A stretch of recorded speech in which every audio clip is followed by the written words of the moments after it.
কাছে একটা আইডিয়া আছে, তুমি তো এক নম্বরে মুহাম্মাদের ধারে কাছেও যাবা না, তার চেহারাও দেখবা না, তার কোনো কথাও তুমি শুনবা না। তোফাইল বিন আমর দাউসি বলে, আবু জেহেল এটা আবার কিভাবে সম্ভব? একটা মানুষ কথা বললে তো কানের ভিতরে আওয়াজ আসে।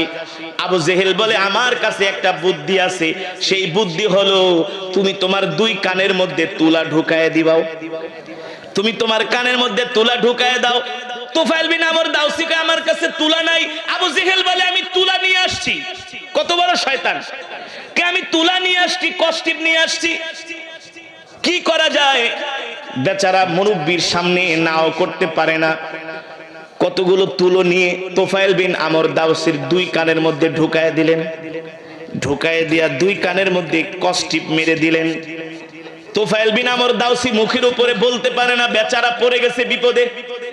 আবু জেহেল বলে, শোনো, আমি তোমার উপকার করে যাচ্ছি, তুমি মুহাম্মাদের কথা শুনবা না, এই কারণে তোমার দুই কানের মধ্যে তুলা ঢুকায় কষ্টিপ মেরে দিলাম। এই কষ্টিপ মেরে আবু জেহেল বাড়িতে চলে গেছে। তোফাইল বিন আমর ছিলেন শিক্ষিত মানুষ, তিনি রাস্তা দিয়ে হাঁটে। এবার মক্কার ছোট ছোট যুবকরা, কিশোররা তাকে এবার বয়রা বলে ডাকে। জুলকুতনাইন ইতিহাসের মধ্যে এভাবে এসছে, সিরাতে মুস্তাফার মধ্যে ছোট ছোট বাচ্চারা বলে, দেখ জুলকুতনাইন যাচ্ছে, দুই কানের মধ্যে তুলা ঢুকানি যাচ্ছে। দেখ, একজন শিক্ষিত মানুষ কানের ভিতরে তুলা ঢুকাই দিছে, রাস্তা দিয়ে হাঁটে, মানুষ তাকে ব্যঙ্গ করে, বিদ্রুপ করে, ঠাট্টা করে। কেউ যদি কানের মধ্যে তুলা ঢুকায় কষ্টিপ মারে, মানুষ হাসাহাসি করে কি করে না? জোরে বলুন, করে কি করে না? এবার তোফাইল বিন আমর দাউসি যেখানে যায় সেখানে মানুষ তাকে বিদ্রুপ করে, ঠাট্টা করে। তোফাইল বিন আমর দাউসির এই বিষয়টা ভালো লাগলো না, সে বাড়িতে চলে আসছে। এসে মনে মনে ভাবে, হায় রে, আবু জেহেল আমার কানের মধ্যে তুলা ঢুকায় গেছে, আমি কিছুই বললাম না। মুহাম্মাদের বিরুদ্ধে এত কথা বলল, আমি কিছুই বললাম না। সে বলতেছে মুহাম্মদ হলো একজন মিথ্যাবাদী, বলেন নাউজুবিল্লাহ। মুহাম্মদ হলো একজন কবি, মুহাম্মদ হলো একজন গণক, মুহাম্মদ হলো একজন জাদুকর। মুহাম্মাদের ধারে কাছেও আমাকে যেতে নিষেধ করছে, কিন্তু আমি আবু জেহেলের সব কথা কেন মানবো? আমিও তো একটা শিক্ষিত মানুষ। সুবহানাল্লাহ। দেখেন আল্লাহ তাআলা কেমন করে হেদায়েত দেয়। আল্লাহ তাআলা যাকে ভালোবাসে তাকে এভাবে হেদায়েত দেয়। সুবহানাল্লাহ। ইন্নাকা লা তাহদি মান আহবাবতা ওয়ালাকিন্নাল্লাহা ইয়াহদি মান ইয়াশা ওয়া হুয়া আ'লামু বিল মুহতাদিন। আল্লাহ তাআলা যাকে পছন্দ করে, যাকে ভালোবাসে, আল্লাহ তাআলা তাকে হেদায়েত দিয়া মুমিন বানায় দেয়। আল্লাহু আকবার। আবু জেহেল চেয়েছিল সে যাতে আল্লাহর নবীর কাছে, হ্যাঁ, কত ষড়যন্ত্র করছে, কিন্তু আল্লাহ তাআলা তাকে ভালোবাসে। তুফাইল বিন আমর দাউসি ঘরের মধ্যে বৈশা বৈশা চিন্তা করে, আবু জেহেল যার বিরুদ্ধে এত কথা বলল, যার বিরুদ্ধে এত কথা আমার কাছে বানায় বানায় বলছে, সত্য নাকি মিথ্যা, এটা তো ওই ব্যক্তিকে না দেখা যাচাই করা যায় না। কথা বলেন, এটা যাচাই করতে হলে তার সামনে যেতে হবে, তাকে দেখতে হবে। এখন আবু জেহেল কঠিন ভাষায় নিষেধ করে গেছে। তুফাইল বিন আমর দাউসি দেখ, আবু জেহেল নিষেধ করলে করুক, তাতে কিছু যায় আসে না। আল্লাহু আকবার। আমি নিজের চোখ দিয়া যায় মুহাম্মদকে দেখব। আর আস্তে কোন সুবহানাল্লাহ। আমি নিজে যে মুহাম্মদকে দেখব, কিন্তু দিনের বেলা গেলে তো মক্কার মানুষ দেখবে, দিনের বেলা যাওয়া যাবে না, যাব রাত্রবেলা। কখন যাব? রাত্রবেলা। আল্লাহর নবীকে এবার তুফাইল বিন আমর দাউসি নিজের চোখ দিয়া দেখবে। আসলে আবু জেহেল বলে গেছে আমার নবী কবি, মিথ্যাবাদী, পাগল, জাদুকর, গণক। আসলে মুহাম্মদ এই দোষগুলো তার মধ্যে আছে কিনা এটা আমি নিজের চোখে যায় সশরীরে এটা যাচাই করব। আল্লাহু আকবার। তুফাইল বিন আমর দাউসি বলে, আমি দিনের বেলা বের হব না, মুহাম্মাদের কাছে যাব না, তাহলে মক্কার মানুষগুলো দেখে ফেলবে। আমি যাব হব ঘুটঘুটে অন্ধকারের মধ্যে।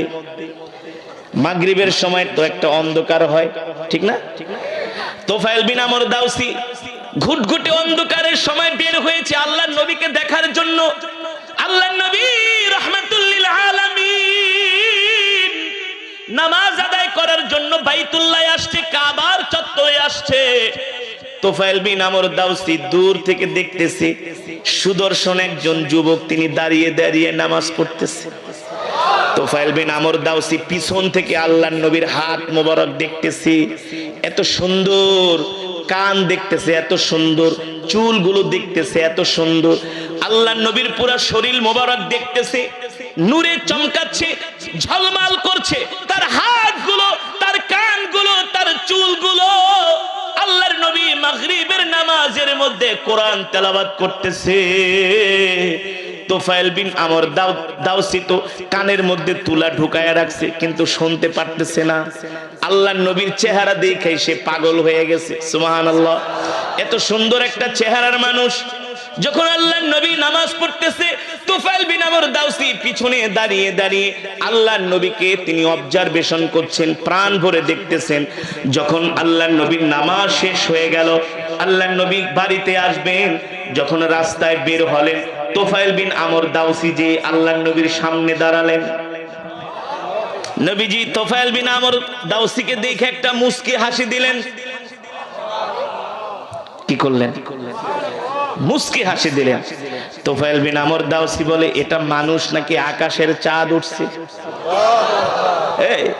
এত সুন্দর চেহারার মানুষ তো আমি আজ পর্যন্ত কোনোদিন মক্কায় দেখি নাই। আবু জেহেল বলছে মোহাম্মদ পাগল, কিন্তু পাগলের চেহারা তো এত সুন্দর হয় না। সুবহানাল্লাহ বলেন। পাগলের চেহারা তো এত আকর্ষণীয় হয় না, দেখতে দেখা যায় রাজপুত্র, যার চেহারার দিকে তাকালে শুধু তাকাতেই মন চায়। সুবহানাল্লাহ বলেন। আল্লাহ তাআলা আমার নবীকে এত সুন্দর করে বানাইছে, পৃথিবীর যত সৌন্দর্য, সব সৌন্দর্য আল্লাহ তাআলা আমার নবীকে দান করেছেন, ঠিক কিনা বলি? তোফায়েল বিন আমর দাউসি আল্লাহর নবীর চেহারা দেখা তিনি পাগল হয়ে গেলেন, আল্লাহর নবীর হাসি দেখা তিনি অভিভূত হয়ে গেলেন।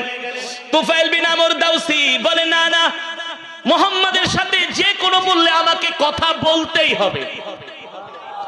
মুহাম্মদ তার চেহারা এত সুন্দর। আবু জেহেল বলছে, পাগল, প্রথমেই দেখি গরমিল, আগে তার সাথে কথা বলে বুঝতে হবে আসলে সে কি পাগল নাকি ভালো।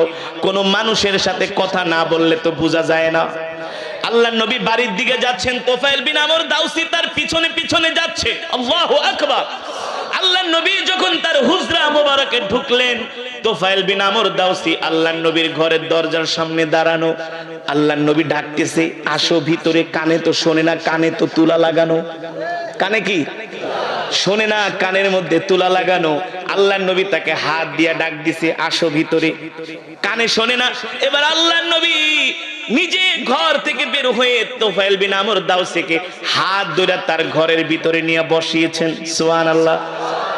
আল্লাহর নবী তাকে বলে, কেমন আছো? কানে শোনে না, হা করে তাকায় আছে। আল্লাহর নবী জিজ্ঞেস করে, তোমার ঘর কোথায়, বাড়ি কোথায়? শোনে না। আল্লাহর নবী বলে, এত প্রশ্ন করি উত্তর দাও না। বলে, উত্তর কিভাবে দিব, আমার দুই কানের মধ্যে তো তুলা ঢোকানো। সুবহানাল্লাহ। আল্লাহর নবী বললেন, এই কাজ আবার কে করলো?